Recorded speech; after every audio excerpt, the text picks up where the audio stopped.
DallasGlobal. All right. Yo, what's good? What's good? For the people who don't know what's going on, go ahead, introduce yourself. I am Bior, also known as Bior Truth. Bior Truth Consultant CEO. I am in Dallas, Texas, representing East Texas, Dallas, of course. And yeah, that's who I am. Bior Truth on Instagram, Bior Truth. Okay. Now, initially, you kind of came in the game with a huge wave. Like you did a freestyle, the Finesse2tymes song. Right. But every major and local blog picked it up and it went viral worldwide. Like, right. What was when you initially did it? Did you was that your plan? Did you know it was go viral like that, or you just testing the waters? So honestly, I did that video because I have a credit business and a consulting company, and so I was trying to figure out a creative way to do an advertisement without just buying a Facebook ads and Instagram posts, things like that. So I'm like, I know how to rap. So, okay, let me kind of come up with something creative that people maybe gravitate towards. I wasn't expecting that type of I wasn't expecting that at all. But when I heard that finesse beat, it just instantly made me want to rap. And I hadn't rapped in 10 years, at all. I hadn't picked up a pen. And when I heard that beat, he was like, these bitches are loud on their own key. I was like, what? And it just made me it's click something in me. And I was like, man, I'm finna write to this at the end. I was like, you lucky I only fixed credit now. And I was like, I'm gonna turn this into my fucking credit commercial. And I just started getting thousands of DMs and followers in 30, 40 minutes. And I'm like, damn. It went crazy on DallasGlobal. It went crazy on Say Cheese TV, The Shade Room, Neighborhood Talk. It's on site. On site. Yeah. Let them know, because I don't want to miss nobody. It was on the feed. It was a lot. I don't think it went to Shade Room though, did it? I don't think it went to Shade Room. I believe I seen it on the Shade Room. If I made the Shade Room, baby, what? But I had a lot of fun. I did. Somebody posted it because it went crazy. I could be Hollywood Unlocked. Hollywood Unlocked. It was Hollywood Unlocked. That's who I had a lot of followers from them, and the comments was just so I thought all the DMs was for credit. Right. And it ended up being thousands of DMs look, where's your music? Where's your music? And oh my God, and breath of fresh air, and and I was like, damn. So I kind of put it in the back of my mind, nah, I ain't finna rap. And then I did another one to back in, and that one did really good too. And I was like, let me see, and I'm like, let me just fuck around and fuck around. I mean, your rollout was better than a lot of rappers. I will say that. You know what I'm saying? People who've been rapping for a long time, I feel like if they wasn't paying attention, there's something they definitely should have paid attention to, because I literally watch your followers shoot up from, I don't know how many followers you had. I maybe, with my business, I think I maybe had 1,400. 1,400 I think I'm followers. almost at 14.5 right now, 15. Yeah, almost 20,000. Yeah. You know what I'm saying? Within a very short period of time. Yeah. Now, did it help your credit business? It did. It did. I gained a lot of traction, and I was really reluctant to even post it, only because I know how people are kind of judgmental.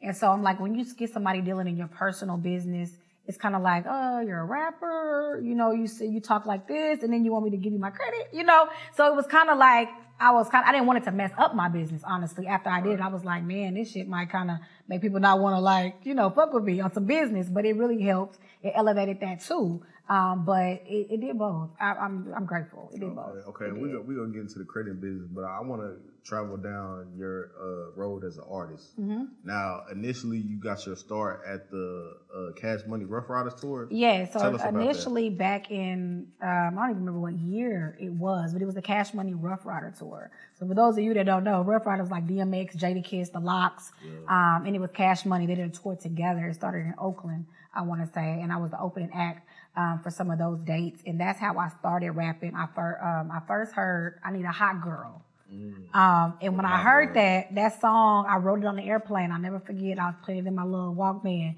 or whatever this set thing, and I'm like, "I need a hot girl." And I was like, "Okay," and I was a teenager at the time, and I was like, "I like this," and I wrote a response. And back, I had a single CD, so it was like they gave you the instrumental, the acapella, and all that. Right. So I had the instrumental on there, and I'm like, I'm finna write to this. And this is the tape, though. This is the tape. Yeah, I want to say, no, it wasn't tape still. No, this was CDs. Don't try to make me that old. Nah, because I remember no, it was they did. It was. I got it from. They had a promo run they did, and they had just the single they was pushing. So they had the acapella. They had the whole service pack on the album. Okay. And I wrote it on the airplane, and I let my mama hear it. She was like, "What?" And I switched it to "I Need a Hot Boy," right? And so that was my first song I ever wrote. And ever since then, I was like, "Damn, I go hard. I can rap." And I never stopped since then. So that's how I started. back then I was living in Seattle, Washington. Okay. I was raised in Seattle. I'm from Tyler, originally from Tyler, Texas. So I came back to Tyler, kept rapping, killing everybody in the freestyle contest, like at the clubs, just whatever. Then I moved to Dallas when I turned 18. Okay. And I started rapping here. Okay. Now, take us back to that tour, because that was a crazy tour, like two, up north people linking up with down south. Mm-hmm. How was that experience? Like, do you have any, like, memories from being around maybe Cash Money? I do. What I remember the most, of course, was Oakland. It got shut down. I don't think the concert ever happened. AJ Johnson, which is Ezell from Friday. He was like one of the opening, he was like an opening comedian and hosted it. Oakland was crazy. I think some people got killed that night in the arena. We were all locked backstage. I don't think the show ever happened. They had to get like security to escort everybody out with the buses. It was a crazy show. I don't think the show happened, but that's my biggest memory from that show. Yeah. The whole thing was Oakland. And I was like, I'll never go back to Oakland. And I was scared shitless. But that, and then of course, like Cash Money's work ethic. I got to meet Eve. I got to meet Jadakiss. Eve was like one of my. I forgot Eve and Birdman had something going on back at in some point. At some point, I think they did. I'm not sure. But what I got from Cash Money was just the way they moved. I loved how they had so many people. It was 3 tour buses. I think they had like 70 to 80 men with them. And it was all they homeboys from the projects. And they all was in white t-shirts and jeans and Jabos and Reeboks. And they was just so like down home, so lovable, humble. They just was them. And it was like, it just made me like, you could be yourself and do this shit. You know what I'm saying? You don't have to convert to nothing else. And they kept it just, they were just all the way, just, it was like family. And I became closer with like Juice, Skip, Wacko over time. Birdman was Birdman still. So, I never really had a relationship with any of them. But I seen Wayne's work ethic. He would always be freestyling and very quiet. Didn't really talk much. And I could see why they at where they at. Wayne is my favorite artist, will always be. I think he has the best and hardest work ethic in the game still. For sure. Yeah. Go. Yeah. Now, back to you. You said you moved after the tour, you moved back here to Dallas? To Tyler. To Tyler? Mm-hmm. And okay, from Tyler you moved here to Dallas. Mm-hmm. Were you still pursuing a music career? Yes, I was.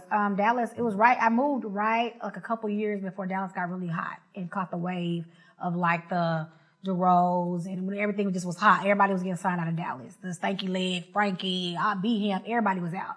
And it was a crazy run. And I was doing a song called Shoe Game. It was in rotation. It was on the radio. It was playing on Sirius Radio, Shade 45. In Louisiana, Arkansas. It was hot. Tyler was on it in full rotation. And then I just quit. With your record buzzing on the radio, you just stopped rapping. You just woke up and said, I don't want to do it anymore. I stopped. What if you had to say like the main reason that just made you say, I don't want to be a part of this music game anymore, what would you say that reason was? One was I found myself when I would go to shows. My son was like 5 or 6, I want to say at the time, maybe 5 or 6. And I found myself not being comfortable when I was leaving the house. I didn't want him to see how I was dressed. Mm.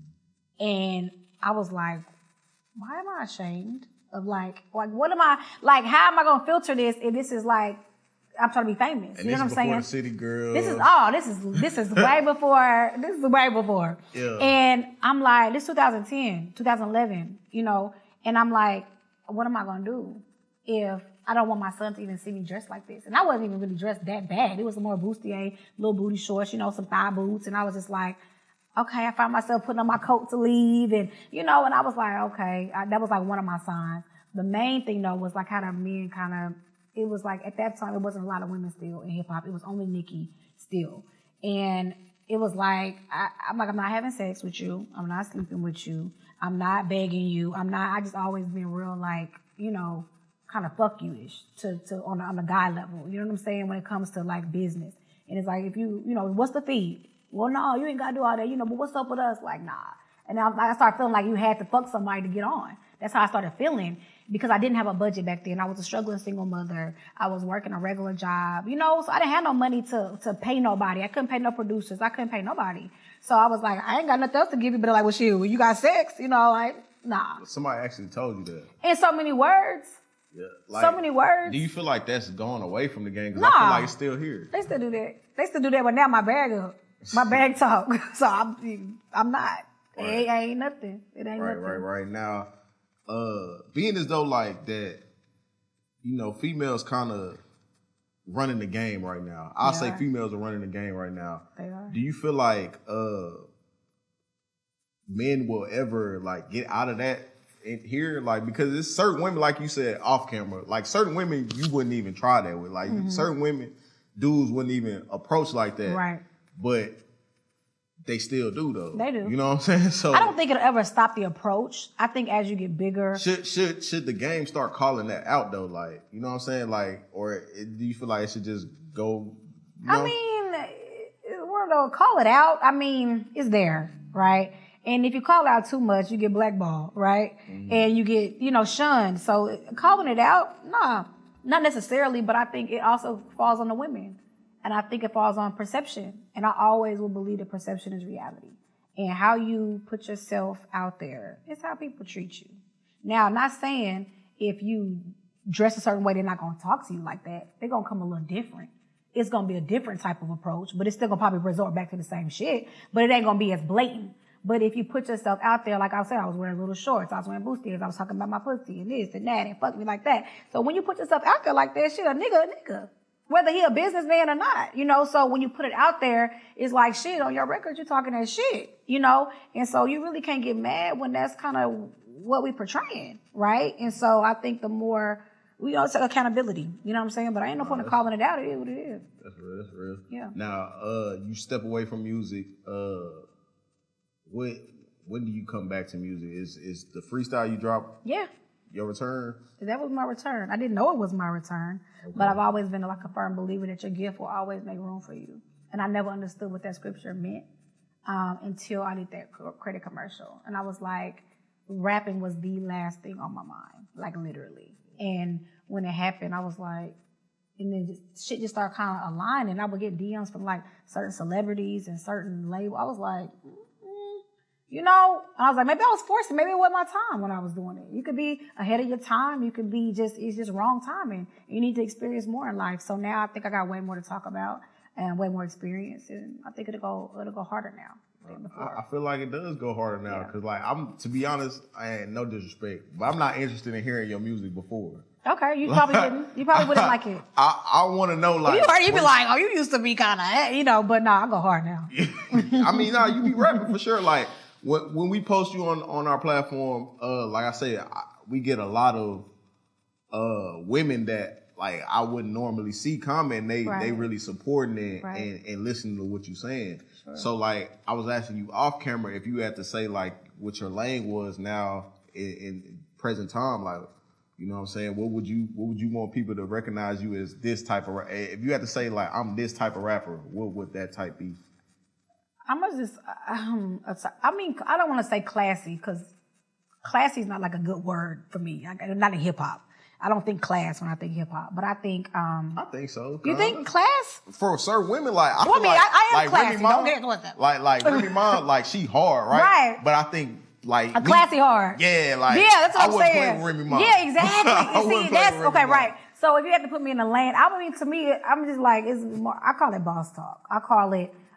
Get your shit together lane. You know what I'm saying? The woman lane. I'm not saying that everybody's not women. Don't get me wrong. But there's a woman lane, like a grown woman lane, that's talking about real life, real shit, real problems, real experiences. And they carry themselves like women do. And I think it's important that the game gets a little bit of that added back in. I do. Oh, for sure. Now, you told us about your music.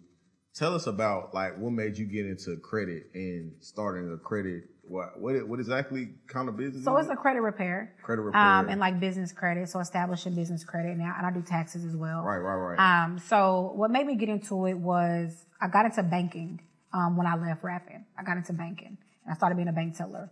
Climbed the ladder, corporate, ended up being a manager, regional manager, went to corporate, operations manager. Then I got into lending. And when I got into lending, I realized how much the Black culture just lacked in literacy and didn't understand nothing. about nothing. They just go, why I can't get that? Why I'm just like, your credit is horrible. Like, what do you mean? Like, but I understood it because I started learning it while I was in banking. But before I had no clue either, right? And so in different cultures, they just teach that, and they're privy to more information and knowledge, and we just didn't know. And so I'm like, well, you know, as a bank manager, I don't know if you know, but like banks have a certain amount of due diligence they have to do in the inner city communities. Right. They have to do financial literacy in order to stay in regulation. They have to go shed knowledge on finances to stay in compliance. So I was teaching the courses for the bank at my branch in my region. And so when I started doing that and going to the schools and talking to the kids about financial literacy, I loved it. And it was just so much they didn't know. And I'm like, damn. And so financial literacy kind of became my passion, and making sure that like people understood that there was another way to get money besides being a rapper, being an athlete, being, you know, there was people making money, doing regular shit. Right. And so when I got into mortgage, I started being a mortgage broker. And when I started doing mortgage, I just seen black people couldn't get no house. People, I can't get refinanced. I can't get this. And I'm like, man, you need a credit fixed. And I understood credit because I had to do a credit analysis on every client, right? And so I just started understanding credit. And I'm like, fuck it, let me learn how to fix it. And once I learned how to fix it, it was a wrap. It was up from there. So for sure. Yeah. Now, if people follow you, you kind of show how credit works. You kind of show the power of credit. Now, I seen a video of you walking off the lot, brand new Maserati. Just walk us through that. I was there like 5-10 minutes, literally. I seen the car online. Went, found the location, pulled up in downtown Dallas. Pulled up and told him I wanted that one. He's like, oh, well, you know, what's your credit like? What's your money like? I was like, I don't want to talk about none of that. I already got a check. And I got a check from Navy Federal. So people don't understand, when you go to the car lots, you don't have to go through their finance. You don't have to go through their process of sending your credit to 20 different people. And you know what I'm saying? Like when I go in with a check that's blank and we fill it out. And I was like, I don't want to talk about nothing besides the total price. We negotiate the price, went in, wrote the check from Navy Federal. It was financed 6 days later. And that comes from being able to create relationships with banks. You always want to get a credit union, for sure. Even if you bank with good big banks, that's fine. But you always want to have a rapport with a credit union. USAA, Navy Fed, your Texans credit. There's so many. But you want a credit union because they're more relationship. And so the more you do with them, the more they give you. So it's kind of like a you fuck with me, I fuck with you. Right? And so even if your credit is not top tier, they still look at your account. They look at how much you use them. So it's like, okay, she fucking with us. So, okay, she want her house? Bet. So now my house, every car I got, everything. I got like 7 Navy Federal credit cards. Everything I got, my business credit cards, everything Navy Federal. Shout out Navy Federal. Everything. Like, they gonna give you some money. They don't do shit else. They gonna give you some money. So as long as you pay them back, just pay them back, you know? Yeah. Don't burn your bridges. No, for sure. Yeah. Now, that's a big part. Me and my homeboy actually argued. Like, I was trying to tell him that, like, cause he get money, right? Like, he a get money guy. He get money. He got cash. Right. I'm telling him, like, bro, like, all this money you get, and you can really put it into credit, and your money will be working better for you. He like, man, why do I need credit when I can just pay for what I need to pay for right here? So the reason that's the number one question for guys, especially street guys that get money, right? The number one reason is your money. Wealthy people let their money make money. Rich people spend money. They ball out. You know what I'm saying? They cash out. They do whatever. Wealthy people understand there's more power in the money moving, right? Than spending it. So for instance, like Beyonce. Why do you think Beyonce and Jay-Z would have a mortgage? Why? Why would they have a mortgage and they're fucking billionaires? They have one though. Right. On $100 million house, because they know if I take $100 million and I put it in an account, it's going to bring me 8 to 10% return in 30 years. Right. So think about, do the math, 30 years, 8 to 10% on 100 mil, and I can go to the bank and just say, hey, I'm Beyonce, I'm Jay-Z, I got good credit and I make a lot of money. Let me borrow that. And I'm only paying 3% on my interest. Right. So if I'm paying 3% of my interest and I'm getting a 9% return, I got 6% that I'm winning. And I'm still living in a $100 million house, and I still got my money moving, and I'm not doing shit but sitting here laid up. So they don't even have to work no more. They don't have to do nothing because credit is we just built off credit. You have to borrow money at some point. Right. You have to. It's smarter. But it's smarter too, because why spend yours when I could go make money on my money and spend theirs because they need it in order to keep the world going. Right. So that's really the easy answer in layman's terms. For sure. Now, what's like some of the most common things you see with people with bad credit? Like, what's like what would you say is like the most Repo. Damn, cars. Repo, cars. Everybody Now, want to drive fly. Yeah, facts. A lot of people be getting repoed on cars that be old as hell though. Like, you know, they paying $500 a month for 2008 such and such. Right. Like what? Like why though? Like why do you think people do that? Like why? Like why do they get a repo? Nah, I understand. Oh, I know why you get repoed. shit, But no. why? Like but some people be thinking like. I don't have much. I don't have anything. This is what I can afford. Right. This is all I can get at this time. Right. So, like, what advice would you give to those people? Hold on one second. Okay.